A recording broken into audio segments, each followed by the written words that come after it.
Good morning, everyone. Today we will study about chemical equilibrium.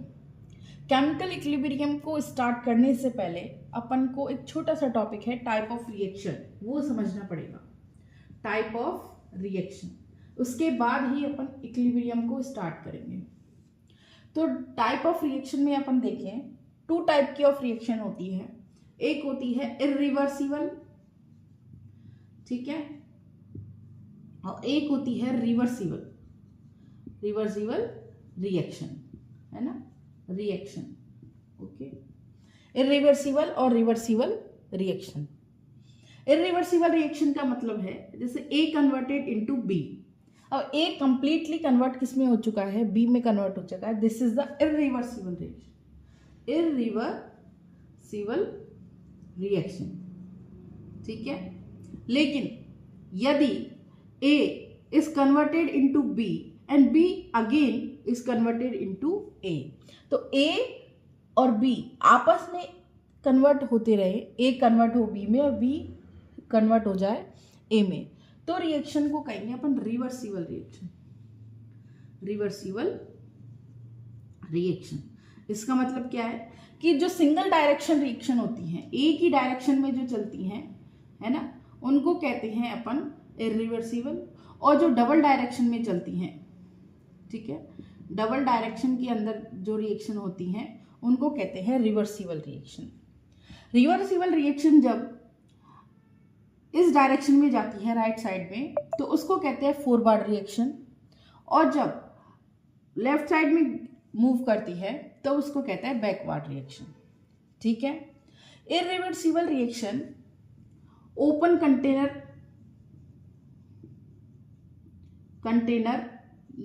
और close container दोनों में हो सकती है, ठीक है, दोनों में हो सकती है। लेकिन reversible reaction always close container में ही पॉसिबल होती है, क्लोज कंटेनर में ही पॉसिबल होती है। फॉर एग्जाम्पल, जैसे कैल्शियम कार्बोनेट लिया, ठीक है, ये कन्वर्ट होता है कैल्शियम ऑक्साइड प्लस CO2। ये सॉलिड होता है, ये भी सॉलिड होता है, और ये गैस होती है। अब ये रिवर्सिबल रिएक्शन है। ये कब है रिवर्सिबल? जब ये रिएक्शन किसी क्लोज कंटेनर के अंदर हो रही है। यदि इस कंटेनर को ओपन कर दिया जाएगा इस तरह से, तो अब कैल्शियम कार्बन, कैल्शियम ऑक्साइड और CO2 गैस बनाएगा। अब CO2 गैस तो उड़ गई, हवा में निकल गई। तो अब ये बताओ बैकवर्ड डायरेक्शन में कैसे जाएगी? बैकवर्ड डायरेक्शन में जाने के लिए कैल्शियम ऑक्साइड और CO2 दोनों की ही नीड है। दोनों कब होंगे आपस, यदि ये रिएक्शन क्लोज कंटेनर में होगी, तो CO2 कहाँ नहीं जाएगी, बाहर नहीं जाएगी, और बाहर नहीं जाएगी तो कैल्शियम ऑक्साइड और CO2 फर्दर आपस में मिलकर क्या बना लेंगे, कैल्शियम कार्बोनेट बना लेंगे। तो इसका मतलब है रिवर्सिबल रिएक्शन क्लोज कंटेनर में होती है, ठीक है। क्लियर है यहाँ तक? चले अब समझते हैं केमिकल इक्विलिब्रियम को क्या होता है। देखो इक्विलिब्रियम समझते हैं पहले तो, है ना। अब देखो कैल्शियम कार्बोनेट किस में कन्वर्ट हो रहा है, कैल्शियम ऑक्साइड और CO2 में। कैल्शियम ऑक्साइड और CO2 फर्दर किस में कन्वर्ट हो रहा है, कैल्शियम कार्बोनेट में। तो ये रिएक्शन एक टाइम ऐसा आता है, सपोज दैट T टाइम आता है। T टाइम पर ये कैल्शियम कार्बोनेट का ऑक्साइड और CO2 में कन्वर्जन, और इन दोनों का कैल्शियम कार्बोनेट में कन्वर्जन क्या हो जाए, कांस्टेंट हो जाए, है ना। दैट मीन फॉरवर्ड डायरेक्शन की रिएक्शन और बैकवर्ड डायरेक्शन की रिएक्शन की जो रेट है वो कांस्टेंट हो जाए, तो उस स्टेट को कहते हैं इक्विलिब्रियम। क्या कहते हैं? इक्विलिब्रियम।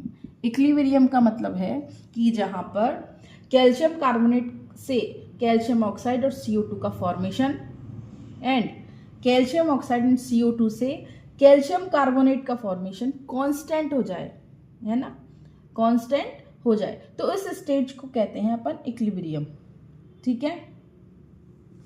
क्या कहते हैं? इक्विलिब्रियम। अब इक्विलिब्रियम टू टाइप का होता है। आगे चलें, देखिए इक्विलिब्रियम टू टाइप का होता है। एक होता है फिजिकल इक्विलिब्रियम, फिजिकल इक्विलिब्रियम, और एक होता है chemical equilibrium. Chemical equilibrium, okay, physical and chemical. तो सबसे पहले फिजिकल इक्विलिब्रियम की बात करते हैं अपन। फर्स्ट की बात करते हैं फिजिकल इक्विलिब्रियम की, ठीक है। तो इसमें अपन एग्जांपल ले रहे हैं वाटर का। किसका? वाटर का। और इक्विलिब्रियम के लिए रिएक्शन का रिवर्सिबल होना जरूरी है और रिएक्शन क्लोज कंटेनर में होनी जरूरी है। अरे रिवर्सिबल रिएक्शन कब होगी?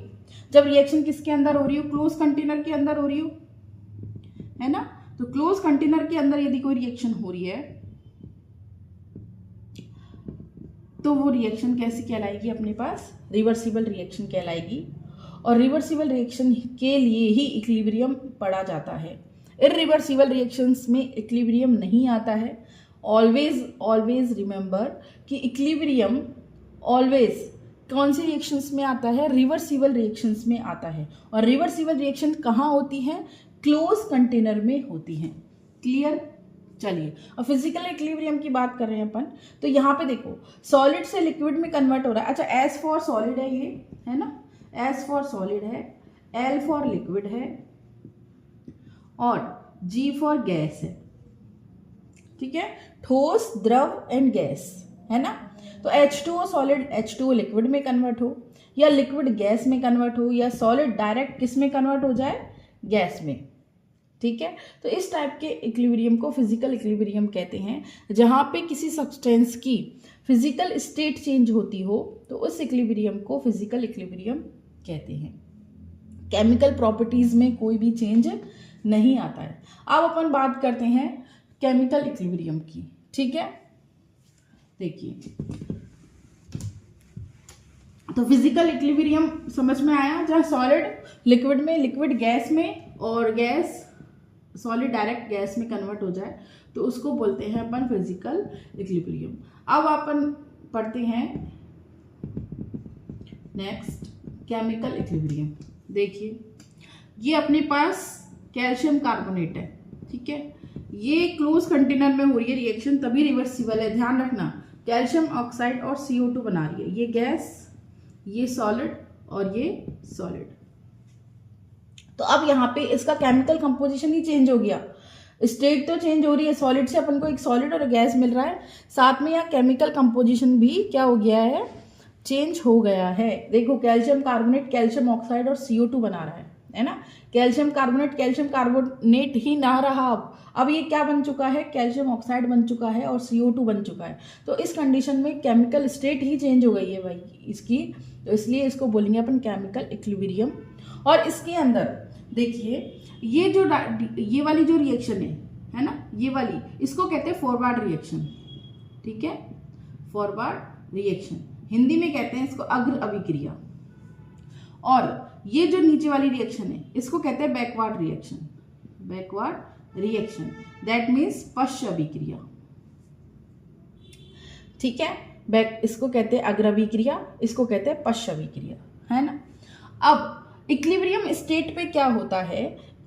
इक्विलिब्रियम स्टेट पर कैल्शियम कार्बोनेट से कैल्शियम ऑक्साइड और CO2 का बनना और कैल्शियम ऑक्साइड एवं CO2 से कैल्शियम कार्बोनेट का बनना कांस्टेंट हो जाए। इसका इसमें और इसका इसमें जो कन्वर्जन है वो कांस्टेंट हो जाए, उस स्टेट को कहते हैं इक्विलिब्रियम। कांस्टेंट मतलब स्थिर हो जाए, उसको कहते हैं इक्विलिब्रियम। क्या कहते हैं? इक्विलिब्रियम। तो इक्विलिब्रियम अपने पास अपन कह सकते हैं कि eight which time when formation of product and formation of reactant become constant, ठीक है। अच्छा, कैल्शियम कार्बोनेट और कैल्शियम ऑक्साइड CO2 की कंसंट्रेशन कांस्टेंट हो जाती हैं। ये कंसंट्रेशन जैसे माना कि यहाँ पे अपन ने लिया 10 ग्राम, ठीक है, और ये अपने पास है बनने के बाद 5 ग्राम और ये अपने पास है 4 ग्राम। तो टोटल कितना हो गया अपने पास 9 ग्राम, है ना। तो इक्विलिब्रियम स्टेज पर फॉर्मेशन ऑफ प्रोडक्ट, है ना, या फिर प्रोडक्ट से रिएक्टेंट फॉर्मेशन, ये आप बोलते हैं इक्विलिब्रियम स्टेज पर इनकी कंसंट्रेशन इक्वल हो भी सकती हैं और इक्वल नहीं भी हो सकती। इसलिए अपन कहते हैं eight which time when the formation of product and formation of reactant become constant, ठीक है, नॉट इक्वल। क्या बोलेंगे, प्रोडक्ट और रिएक्टेंट का जो फॉर्मेशन है वो कांस्टेंट हो जाता है, वो इक्वल नहीं होता, ध्यान रखना। तो इक्विलिब्रियम स्टेज पर रिएक्टेंट और प्रोडक्ट का अमाउंट सेम हो भी सकता है और नहीं भी हो सकता, लेकिन इनका जो फॉर्मेशन है रिएक्टेंट से प्रोडक्ट और प्रोडक्ट से रिएक्टेंट वो बिकम कांस्टेंट हो जाता है। वेरी वेरी इंपॉर्टेंट लाइन है ये, ध्यान रखना है अपन को कि वहां पर इनका अमाउंट कांस्टेंट हो जाता है, इक्वल नहीं होता, हो भी सकता है नहीं भी हो सकता है ना, ठीक है। तो ये अपने पास केमिकल इक्विलिब्रियम। अच्छा, केमिकल इक्विलिब्रियम में ये जो फॉरवर्ड रिएक्शन है इसके लिए एक रेट कांस्टेंट यूज लेते हैं, इसको कहते हैं KF, ठीक है। और बैकवर्ड रिएक्शन के लिए जो रेट कांस्टेंट यूज लेते हैं उसको कहते हैं KB। क्या कहते हैं, KB। तो अब अपन नेक्स्ट जो टॉपिक पढ़ते हैं वो पढ़ते हैं law of mass action. Law of mass action, ठीक है।